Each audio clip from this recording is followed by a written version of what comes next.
As you've probably already heard, Disney launched their own streaming service last week. It became insanely popular. All kinds of millions of people were subscribing to it. And then, of course, the passwords got leaked on the internet. But that's a whole nother story and something that's probably happening with other streaming services.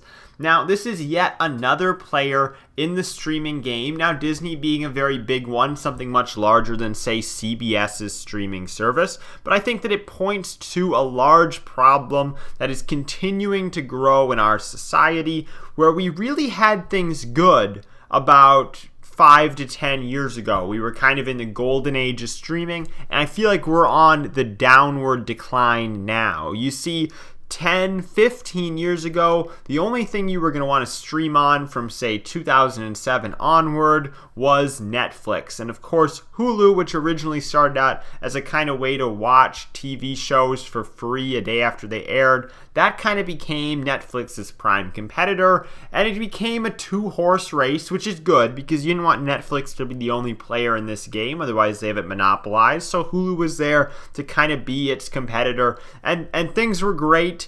Amazon unveiled their Amazon Prime service, threw in a video program with that, and a lot of people were able to stream on Amazon Prime, which they've probably now forgotten about because they had the Amazon Prime subscription that they got primarily for those 2-day deliveries. So now we have 3 horses in this race. The one is, something that's really tacked on to that 2-day delivery that everybody wanted anyways. So one that isn't really adding any cost. And then people are kind of splitting choices between either going with Hulu or Netflix, or in some cases both.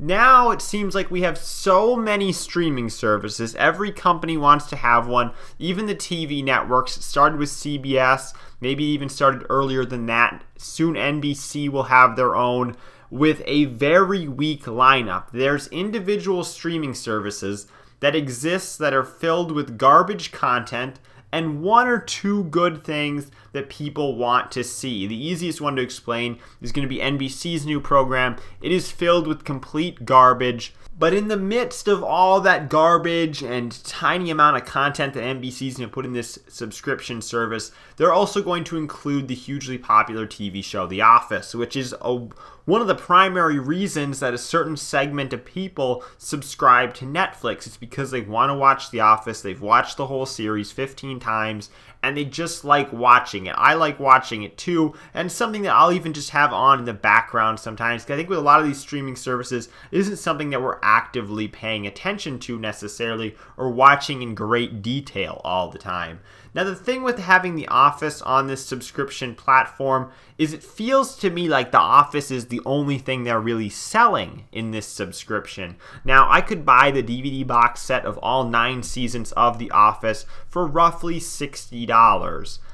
I could have them all. I'm talking the deleted scenes, the original episodes, extra commentary from the directors, all the cool stuff, plus those main episodes. And instead, people will flock to NBC's new streaming platform so that they can continue to stream The Office and pay for it on a subscription basis perpetually forever, or at least until the NBC streaming platform fails and closes, because the people who want to watch The Office are not enough people to supplement keeping the thing running. I can't believe that the CBS streaming service, to my knowledge, is still running, because I felt like the only people that were attracted to that were fans of Star Trek. So we have these individual streaming services that simply do not have enough content to make up their own streaming service continuing to be created, and what it's doing is it's eating away at the 2 big players, Hulu and Netflix, that I felt like really had a good thing going. In the case of Netflix, The Office is on there right now. People are subscribed to Netflix. They're currently watching The Office, and NBC, selfishly, in an attempt to make some bucks, is going to take it off of there, put it on their own service, and force people to choose, do I want to just watch The Office on NBC's crappy platform, or do I want to watch Netflix and everything that it has to offer, minus The Office, which formerly had been on there. So it's disappointing to see all these companies kind of breaking off into their own segmented streaming services and taking things away from the 2 big players that I felt like really had everything tied together. All that content was in one place. There was really something for everybody. And I know that Netflix has done a great job with their original programs, because that's something that they know they won't be able to lose. So before you run out to go subscribe to Disney Plus and spend another $7 or $8 a month, which really equates to over $80 a year on another subscription service, consider if it's really worth it, because a lot of that content had formerly been on Netflix, and it just seems like you had this Netflix subscription, it covered so much, and Disney went ahead and took it out and basically started selling it themselves on their own subscription platform.